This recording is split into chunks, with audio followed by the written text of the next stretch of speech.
everybody, I'm Tabitha and I've read 5 more books.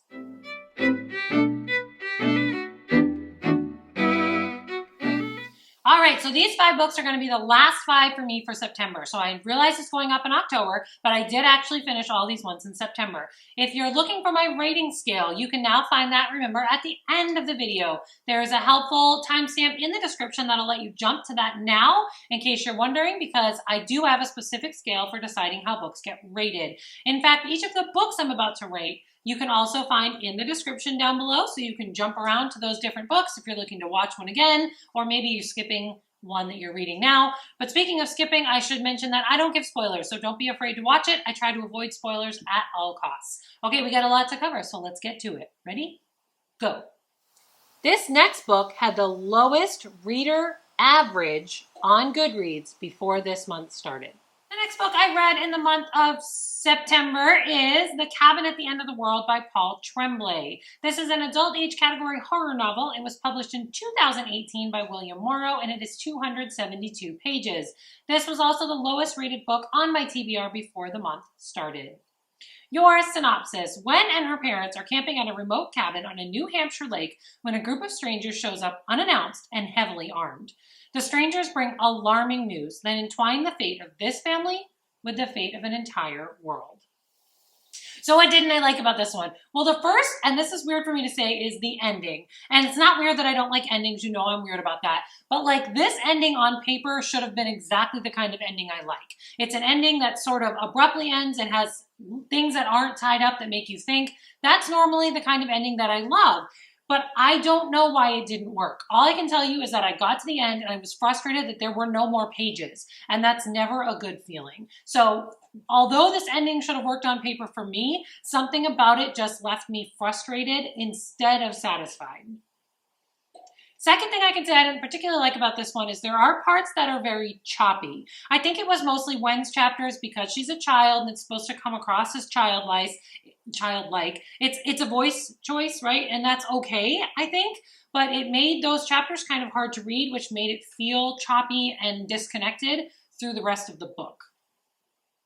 Third thing I can say I didn't like is that this one has a really random premise. As in, like, it's odd and it's hard to explain, and you'll get a general sense of what is happening the entire time you're reading this one, which can be cool, but it can also be sort of off-putting. So what did I like about this one? The first thing I can say that it does have well-written doubt. All the characters are essentially also struggling to understand what's happening in the book. None of them really know what's going on. It's almost like each character has a different puzzle piece. Nobody sees the whole puzzle. So that comes across. I think that's the reason why I just said I got a general sense of what in the world is going on, because that's communicated really well through the characters. You feel their doubt. You understand that with them. And I think that's the mood the author was going for, and it's always cool when that comes across. Second thing I can say about this one that I liked is that it is legitimately terrifying. This entire concept is hard for me to explain, obviously, but it's also scary and gory and generally just completely messed up. Honestly, as far as horror books go, this one really handles that scary, terrifying thing well. I like it. I like that it's original and fresh and still scary. And it's probably even more messed up and scary because I'm reading it in 2020, which is like the messed up of messed up years. So yeah. Third thing I can say I liked about this one is that I feel like it would give epic what would you do in this situation discussions to like book clubs or groups reading it together. So totally, if you have a book club that's into horror and likes horror as you're coming into the Halloween spooky season, this one would be recommended for that because you'll definitely have great conversations about like, oh my gosh, what would we do? Who do I think should read this one? Definitely readers or groups of readers who think that real horror is how people treat each other. I also think that readers or groups of readers who are looking for kind of a supernatural sort of twist on a horror novel might enjoy the way that this one sort of plays out. And I also think that readers, this is kind of an important one, you have to be the kind of reader who doesn't mind when a book stops without giving you all the answers and makes you sort of think and have that sort of resonate with you for a while. My rating, I gave this one 3 stars. This is a good book, but not everyone is going to love this book. I see why it has some low ratings. I think it will be A 5-star book for the right reader, but you really have to be in that specific niche I mentioned. So 3 stars for The Cabin at the End of the World by Paul Tremblay. The next book I read in the month of September was Tales of Sorcery and Silicone by Terence MacManus. This is adult age category short stories, although they're mostly science fiction short stories. It was independently published by Terry Talks Fiction in 2019, and it is 269 pages. Your synopsis. 13 science fiction and fantasy short stories tied together by artificial intelligence that is growing stronger than anyone planned. So what didn't I like about this one? The first thing I can say I didn't like is that the author's introduction to the stories seemed a little unnecessary. That being said, I understand the purpose of those. If you were a blog subscriber, I'm not, who had already read these short stories in 2019, then you'd want a little more for your purchase of the book. So you'd probably love the idea of an introduction by the author that kind of tells you what's going on in the story or what was going on in his head when he wrote it. For me, they were spoilers and they didn't add anything. I skipped them, read the story, and then went back and read the introduction, and then I enjoyed it much more. So if you're not a follower of the blog, of Terry's blog, and you maybe want to not have the story spoiled, I would suggest read the short story, then you can go back and check out the introduction, because some of them did contain spoilers. The second thing I can say I didn't like about this one is, this is true for all anthologies. I think part of the problem with anthologies is that there will always be stories that you don't love.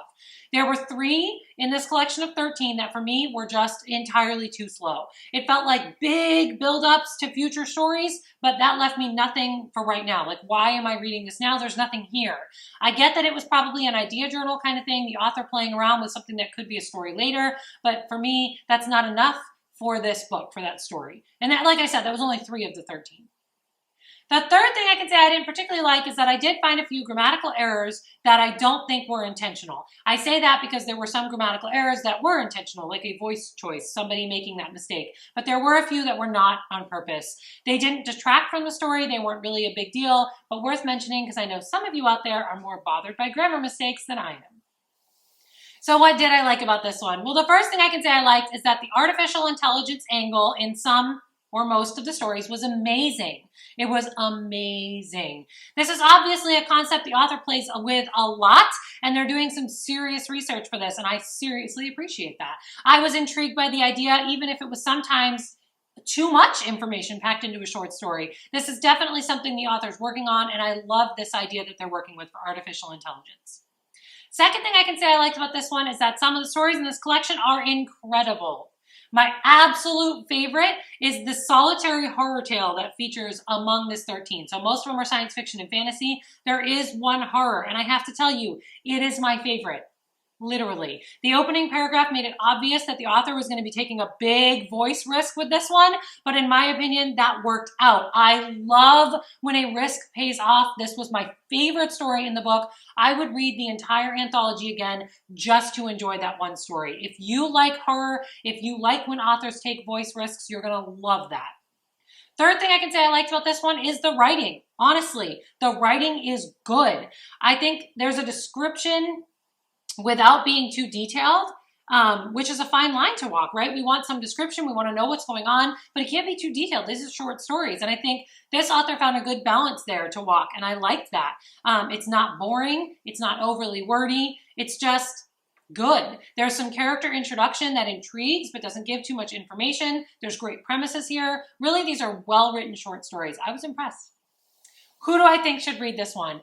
Hey, if you are a science fiction fan, specifically a fan interested in artificial intelligence or a future where artificial intelligence is starting to get too big, you're going to love these short stories. I mean, really, you need to go get this one. I also think readers who just in general like a well-written short story will love this. Like I said, this is good writing, and the short stories work. There's only 13 in here. If you like shorts, I don't think you can go wrong. My rating? I gave this one 3 stars. Unfortunately, I have to do that because these are short stories. Not everyone loves a short story that feels like an introduction and doesn't stand alone necessarily by itself. But if you like short stories and you find yourself in that niche, I really think you're going to love this book. So 3 stars for Tales of Sorcery and Silicone by Terence MacManus. This next book was recommended based on my most recent 5-star read before the month started. Next up for September is The 7.5 Deaths of Evelyn Hardcastle by Stuart Turton. This is a 2019 book by Source Books Landmark. It's an adult age category mystery thriller, and it is 458 pages. This book was recommended to me based on the elements I loved in the 5-star rating of Soul of the Crow by Jessica Willis. Your synopsis. Aidan Bishop knows the rules. Evelyn Hardcastle will die every day until he identifies her killer and breaks the cycle. But every day he wakes up in a new body, a new host, a different guest of Blackhearth Manor, and some of his hosts are more helpful than others. So what didn't I like about this one? Look, there are definitely some insensitivities about the way certain aspects of the host bodies are handled by our narrator. You're going to have weight, age, drug use, social class. They're all talked about through a very judgmental lens. That has been a huge sticking point for a lot of readers who rated this one low, so it is worth mentioning.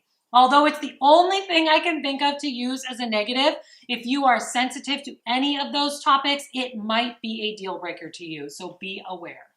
What did I like about this one? Well, the first thing I can say I liked or completely loved is the puzzle. Look, we all know that I like a mystery that surprises me. This one has that and then some. I kept thinking I figured it out. Sometimes I would even celebrate because it looked like I was right, and then the book would take another twist and boom. I love that. I love being wrong. I love being challenged by my mysteries. It just made this book and this journey completely worth it for this particular reader.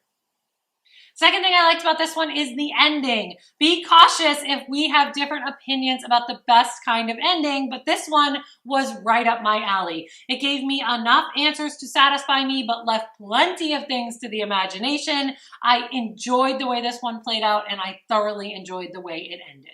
The third thing I can say I liked about this one is the entire concept, which I can admit turned out to be even bigger than even I imagined. I wanted this one to be a slightly fantastical concept, which it was. I wasn't expecting to dig into big, deep themes about redemption and crime and what makes a person worth living, right? This was great. Great. You know I love big themes. I wasn't expecting them. I didn't see them coming. This book is going to get shelved at my house for me to reread because I have a feeling if I read this again, there's even more to unpack than I picked up the first time. And I love books like that.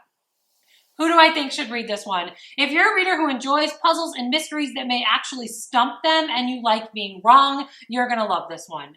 If you're a fan of a twisted storyline, stories of redemption that are bigger than they seem at the surface, if you are a fan of time travel stories that allow for small decisions to dictate big twists, you're going to love this book.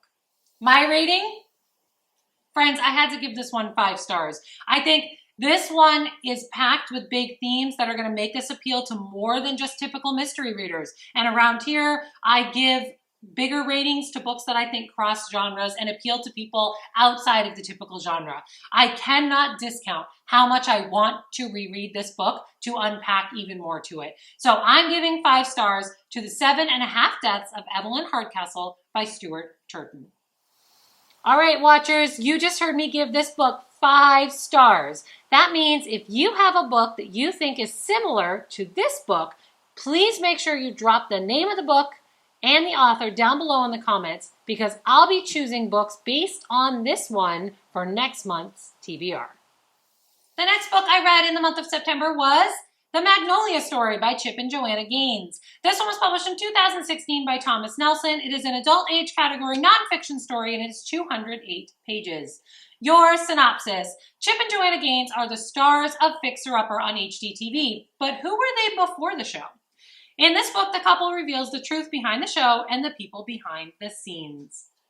Now, this book is not a Shield challenge. It's not a review request. It's not an ARC. Really, there's nobody waiting for this review. It wasn't my favorite. It wasn't my least favorite. So I'm going to do a fast review for you. Remember that you can find the full review, including what I didn't like and what I did like and who I recommend it for, over on Goodreads. So make sure you find me there. For the fast rating, I'm going to say that I love Chip and Joanna, and if you were a fan of the show, you may like this one more than I did, but for my money, I'd rather read Chip's book, capital gains, I felt like it was a better story and covered some of the same information. My rating for this one, I gave it 3 stars. Not all nonfiction fans are going to love this. You have to love Chip and Joanna, and then maybe you'll love this book. So I gave 3 stars to the Magnolia story by Chip and Joanna Gaines, and for my full review, I highly suggest you find me on Goodreads. This next book was the book on my TBR with the highest reader average on Goodreads. The 10th and final book I read for September, the 5th for this video, was The Dark Restarter by Sean McMahon. This was independently published in 2019. It's an adult age category science fiction novel, and it is 830 pages. This is the sequel to Fur Lodge, which I previously rated 3 stars. It was also the book on my TBR with the highest average reader rating going into the month. Your synopsis.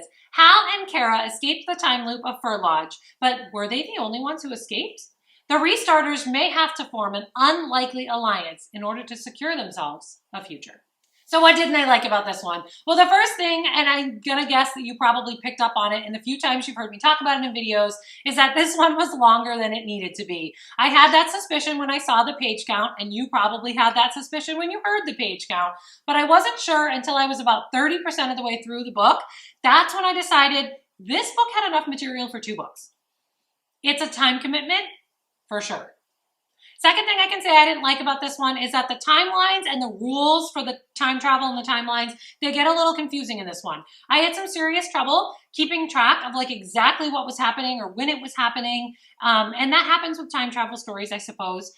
Basically, I can say that I'm still a little confused. And if you asked me to piece together the events of this one, I'd have trouble. Third thing I can say I didn't like about this one is there were a few grammatical errors that jumped out at me. Nothing huge. It can be ignored. Again, I mentioned it for those of you who are bigger sticklers for grammar than I am. So what did I like about this one? Well, you already know that I love when the science stays in science fiction. I assumed that would be hard for this one because we're talking about time travel, which is completely science fiction. But they did a really good job. The attempt was made here to put some science back into this kind of story, to explain what was happening and give it logical consequences, and I appreciate that. Second thing I can say I liked about this one is the ending.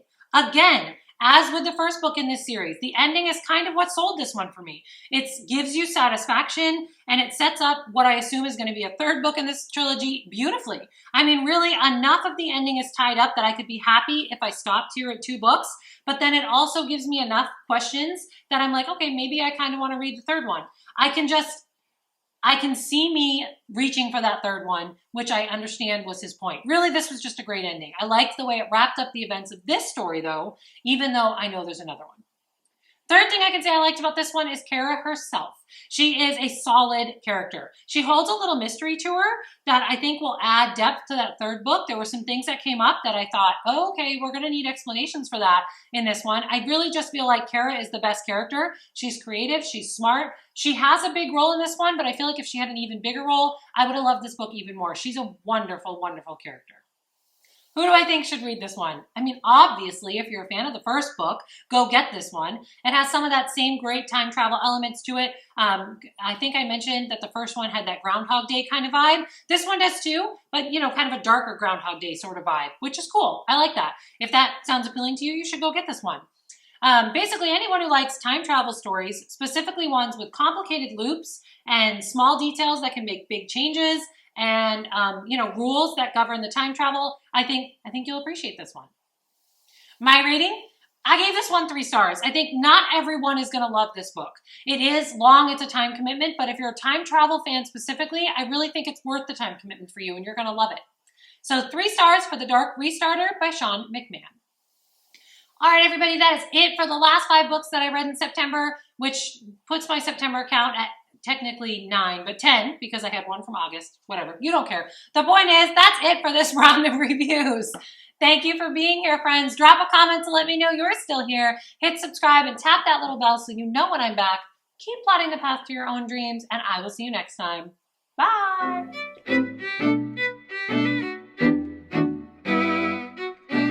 Regular watchers of this channel will already know this, but I do book reviews every time I've read 5 books.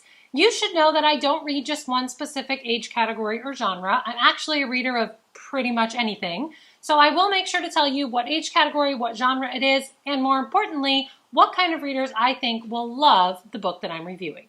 I do use a 5-star rating system to review all my books, so I'd like to take a quick second to tell you about that system. 5-star ratings are reserved for books that I absolutely love, that I think transcend genre. In other words, you might love this one even if you don't normally read the genre it's written in. 4-star books, on the other hand, are books that I absolutely love and think are great books, but they're more specific to the genre they are written for. 3-star ratings are for books that I think are good books, but they have a really niche audience. You might not love this one, even if you normally read this genre. 2-star ratings are the ratings I reserve for books that I think are problematic. I do try to explain some of the problems in the what I didn't love section so that you know if it's the kind of thing that would really bother you or not. 1-star rating, on the other hand, are reserved for books that I honestly didn't enjoy and can't recommend. They're just not for me.